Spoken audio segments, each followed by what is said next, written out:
Assalamualaikum warahmatullahi wabarakatuh. Halo semua, perkenalkan nama saya Putri Warubu dari Pendidikan Geografi 2022 dengan NIM 14026220003. Pada video micro teaching kali ini saya akan memaparkan materi tentang keanekaragaman hayati pada sintak 1 untuk memenuhi tugas akhir SBMG dengan dosen pengampu Bapak Dr. Ode Sofyan Hardi, MPD MSI. Selamat menyaksikan. Assalamualaikum, selamat siang semuanya. Waalaikumsalam. Siang, Bu. Gimana kabarnya hari ini? Baik, Bu. Wah, alhamdulillah ya, baik semua. Oke, sebelum kita lanjut, silakan ketua kelas memimpin kita dalam doa. Oke, baik. Sebelum mulai pada pelajaran pagi hari ini, langkah baiknya kita berdoa menurut agama dan kepercayaan masing-masing. Berdoa dimulai.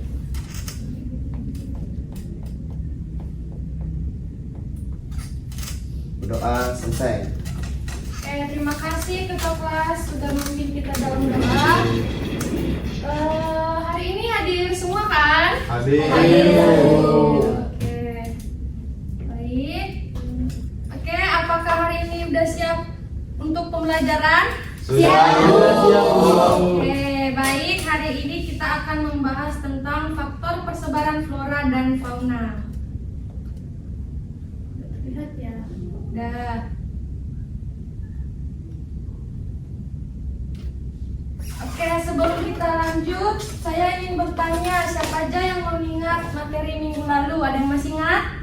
Saya masih ingat, Bu. Oke, silakan Akbar. Jadi pertemuan sebelumnya itu kita membahas tentang pengertian keanekaragaman hayati, Bu. Jadi keanekaragaman hayati adalah interaksi antara berbagai makhluk hidup serta antara makhluk hidup dengan lingkungan dan habitatnya.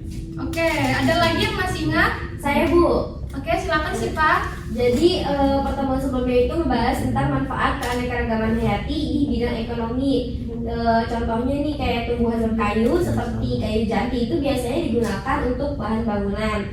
Lalu juga ada hewan seperti ikan, unggas atau sapi, kambing itu biasanya digunakan sebagai sumber makanan manusia, Bu. Oke, terima kasih Sipa dan Akbar. Silakan berikan tepuk tangan untuk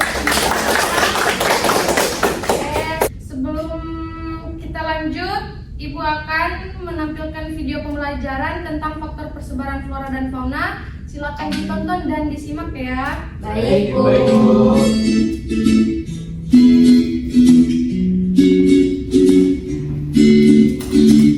Saat kamu berkunjung di kebun binatang di daerahmu, kamu melihat ada penguin yang harus hidup di suhu dingin. Kamu ingat bahwa habitat aslinya penguin itu hidup di kutub utara. Lalu kamu berpikir, mengapa penguin itu bisa bertahan hidup di wilayah sedingin kutub utara ya? Dan mengapa mereka tidak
sebagai pemangsa dari flora, sehingga fauna akan memilih tempat tinggal yang sesuai dengan kebutuhan makanannya.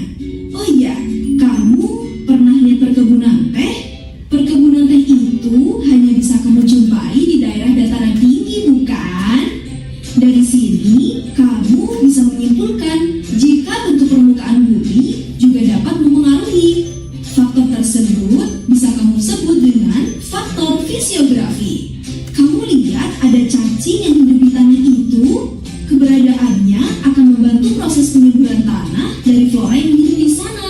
Nah, dari contoh itu, kamu bisa tahu jika makhluk hidup itu juga bisa menjadi faktor persebaran flora dan fauna. Faktor yang disebabkan oleh makhluk hidup inilah yang biasa disebut dengan faktor biotik. Oke, sudah paham ya sekarang tentang biosfer dan faktor-faktor yang mempengaruhi persebaran flora dan fauna? Semoga bermanfaat ya. Sampai jumpa. Oke, siswa-siswi semua sudah dipahami kan? Sudah. Oke, dari video yang telah kita tonton tadi, ada yang masih ingat nggak faktor yang menjadi persebaran flora dan fauna? Ada Bu. Silakan. Ada faktor klimatik Bu. Nah, betul yang dibilang Krimat tadi bahwa ada faktor iklimatik. Oke, faktor iklimatik itu dipengaruhi oleh kondisi iklim di suatu wilayah, seperti suhu udara, kelembapan, angin, dan curah hujannya.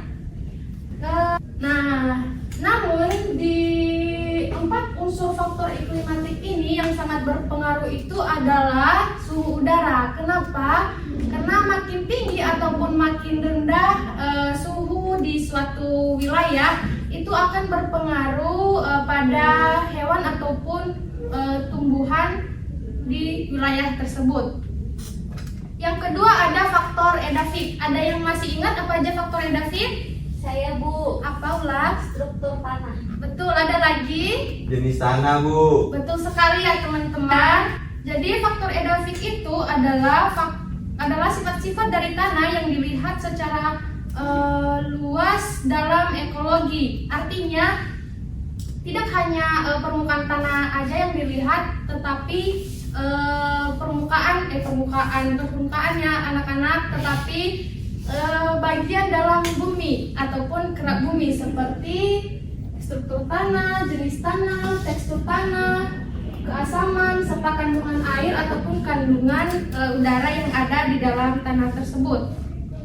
Yang ketiga ada faktor fisiografis. Nah, faktor fisiografis ini dipengaruhi oleh kondisi fisik suatu wilayah. Misalkan dataran rendah, dataran tinggi, pegunungan, cekungan, gunung api, dan pantai. Oke, yang keempat ada faktor biotik. Nah, faktor biotik ini sangat berpengaruh pada makhluk hidup. Makhluk hidup ini yang menjadi media penyebar flora dan fauna, diantaranya manusia, hewan, dan tumbuhan. Nah, diantara yang 3 ini ada yang bisa kasih contoh nggak? Bu, Oke, penyebaran tumbuhan melalui hewan Bu. Contohnya itu kelelawar yang memakan buah. Bijinya itu kan jatuh. Nah, biji jatuh itu akan membuat tanaman baru Bu. Oh, itu aja?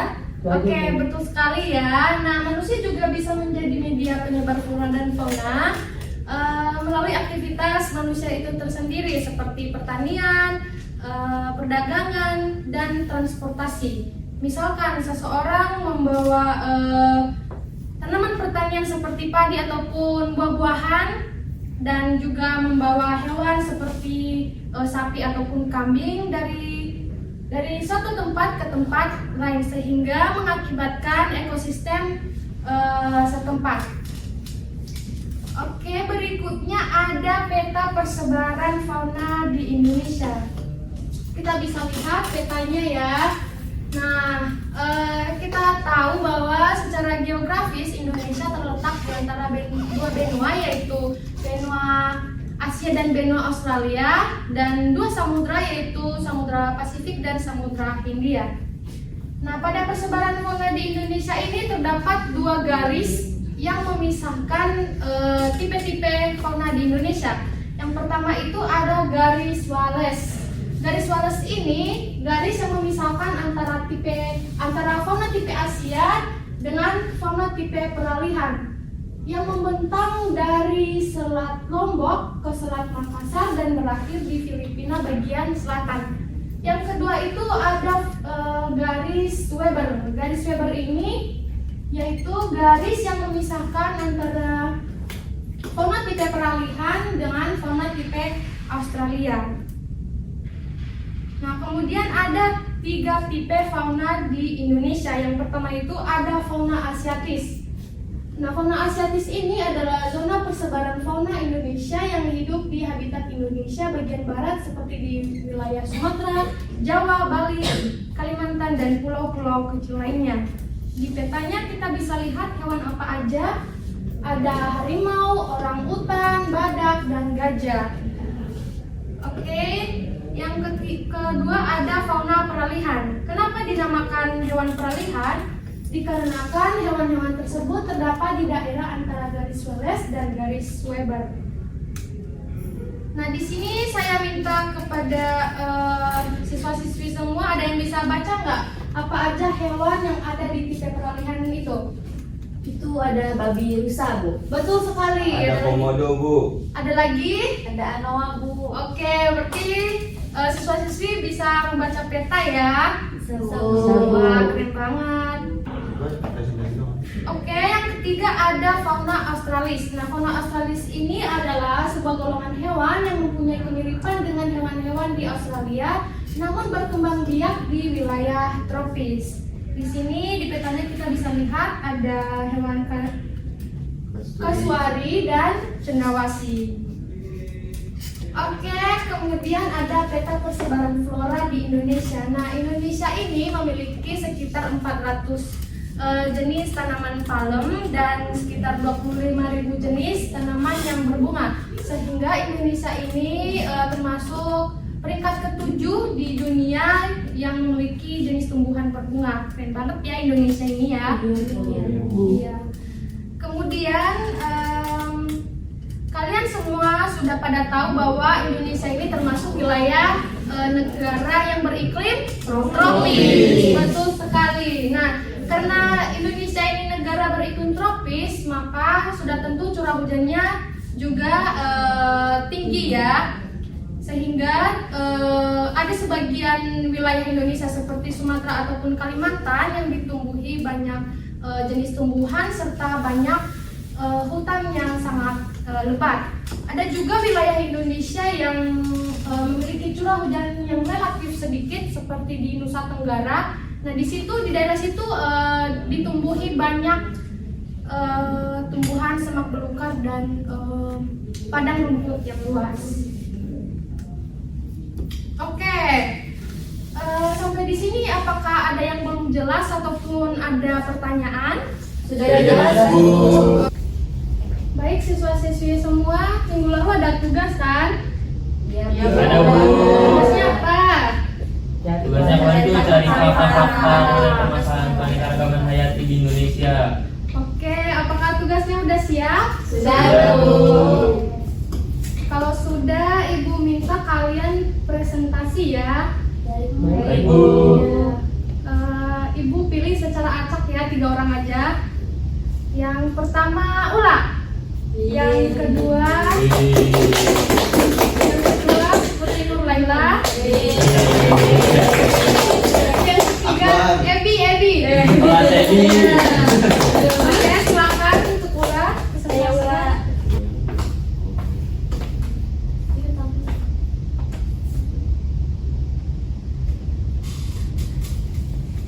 Ya, assalamualaikum warahmatullahi wabarakatuh. Waalaikumsalam warahmatullahi wabarakatuh. Oke, di sini langsung aja saya bacain tentang lembar kerja yang sudah saya kerjakan. Nah, yang pertama itu kan uraikanlah fakta-fakta mengenai permasalahan keanekaragaman hayati di Indonesia. Nah, yang pertama itu flora. Permasalahan yang kami dapat pada flora adalah deforestasi dan perubahan penggunaan lahan yang dapat mengancam keanekaragaman tumbuhan, mengakibatkan hilangnya habitat alami. Nah, lalu ada yang kolomnya itu yang pertama, pernyataan menurut Anda apakah fakta yang Anda dapatkan itu akurat? Menurut saya setuju. Lalu yang kedua, apakah banyak kasus keanekaragaman hayati di Indonesia yang belum terselesaikan? Menurut saya setuju juga. Yang ketiga, flora dan fauna di Indonesia sangat beragam. Setuju. Yang keempat, kasus keanekaragaman hayati tidak dapat diperbarui. Menurut saya itu tidak setuju. Lalu yang kelima, banyak keanekaragaman hayati di Indonesia yang hampir punah, yaitu setuju. Terima kasih semuanya. Assalamualaikum Oke, tepuk tangan. Silakan Putri Nurlaila. Assalamualaikum warahmatullahi wabarakatuh. Waalaikumsalam warahmatullahi wabarakatuh. Ini adalah lembar kerja yang telah saya kerjakan. Saya mengambil tentang fauna. Jadi pada fauna, saya mendapatkan permasalahan seperti perburuan ilegal, perdagangan satwa liar, dan kerusakan habitat dapat menyebabkan penurunan populasi dan kehilangan spesies hewan. Di kolomnya, menurut Anda, apakah fakta yang Anda dapatkan itu akurat? Saya setuju. Dan apakah banyak kasus keanekaragaman hayati di Indonesia yang belum terselesaikan? Saya juga setuju. Lalu flora dan fauna di Indonesia sangat beragam. Saya setuju juga. Yang keempat, kasus keanekaragaman hayati tidak dapat diperbaharui. Itu saya tidak setuju. Dan yang terakhir, banyak keanekaragaman hayati di Indonesia yang hampir punah. Saya setuju. Sekian presentasi dari saya. Wassalamualaikum warahmatullahi wabarakatuh. Waalaikumsalam. Oke, berikutnya Ebi, silakan. Assalamualaikum semuanya. Waalaikumsalam. Di sini saya ingin memaparkan fakta-fakta mengenai permasalahan keanekaragaman hayati di Indonesia. Nah, yang saya ambil itu datanya itu konservasi. Konservasi, tantangan dalam upaya konservasi yang kami dapat adalah termasuk kurangnya dana, kebijakan yang lemah, dan kurangnya kesadaran masyarakat terhadap pentingnya menjaga keanekaragaman hayati. Nah, lalu di sini ada tabel. Yang pertama itu ada menurut Anda apakah fakta yang Anda dapatkan itu akurat? Nah, saya di sini setuju. Lalu yang kedua ada apakah banyak kasus keanekaragaman hayati di Indonesia yang belum diselesaikan? Saya juga setuju. Lalu yang ketiga ada flora dan fauna di Indonesia sangat beragam. Saya juga setuju. Lalu yang keempat ada kasus keanekaragaman hayati tidak dapat diperbarui. Di sini saya tidak setuju. Lalu yang terakhir ada banyak keanekaragaman hayati di Indonesia yang hampir punah. Nah, di sini saya setuju. Mungkin itu saja yang bisa saya sampaikan. Wassalamualaikum warahmatullahi wabarakatuh. Terima kasih Ula, Lala dan Ebi. Tugasnya sangat keren dan baik. Ibu akan menjelaskan sedikit tentang permasalahan keanekaragaman hayati ini. Nah, meskipun dikenal dengan keragaman hayatinya, Indonesia telah mengalami penurunan dramatis dalam populasi dan keanekaragaman spesies, mengakibatkan kerugian ekologi, sosial, dan ekonomi yang sangat signifikan. Nah, adapun permasalahannya yang pertama itu hilangnya habitat alami, seperti yang kalian presentasikan tadi, yaitu deforestasi. Kemudian yang kedua ada perburuan dan perdagangan ilegal. Perburuan dan perdagangan ilegal hewan liar menjadi ancaman besar bagi spesies tertentu, terutama hewan yang dilindungi. Yang ketiga ada perubahan iklim. Peningkatan suhu, perubahan pola curah hujan, dan fenomena cuaca ekstrim dapat mengubah kondisi habitat dan mempengaruhi siklus hidup spesies tertentu. Yang keempat, itu ada pertanian intensif dan penggunaan pestisida. Pertanian intensif dengan penggunaan pestisida dan bahan kimia pertanian yang berlebihan dapat meracuni tanah, air, dan organisme non-target. Yang kelima yaitu ada pengembangan infrastruktur dan penggunaan lahan. Pembangunan yang tidak terkendali dapat merusak ekosistem dan mengurangi keanekaragaman hayati. Oke, saya rasa sudah cukup jelas. Untuk hari ini cukup sampai di sini dan saya berterima kasih banyak kepada siswa-siswi semua karena telah mengikuti proses pembelajaran hari ini dengan tertib. Untuk mengakhiri, silakan ketua kelas memimpin kita dalam doa. Oke, baik. Untuk mengakhiri pertemuan pada hari ini, Berdoa menurut agama dan kepercayaan masing-masing. Berdoa dimulai.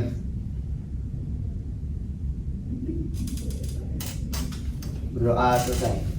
Terima kasih. Oke, saya pamit undur diri. Assalamualaikum warahmatullahi wabarakatuh. Waalaikumsalam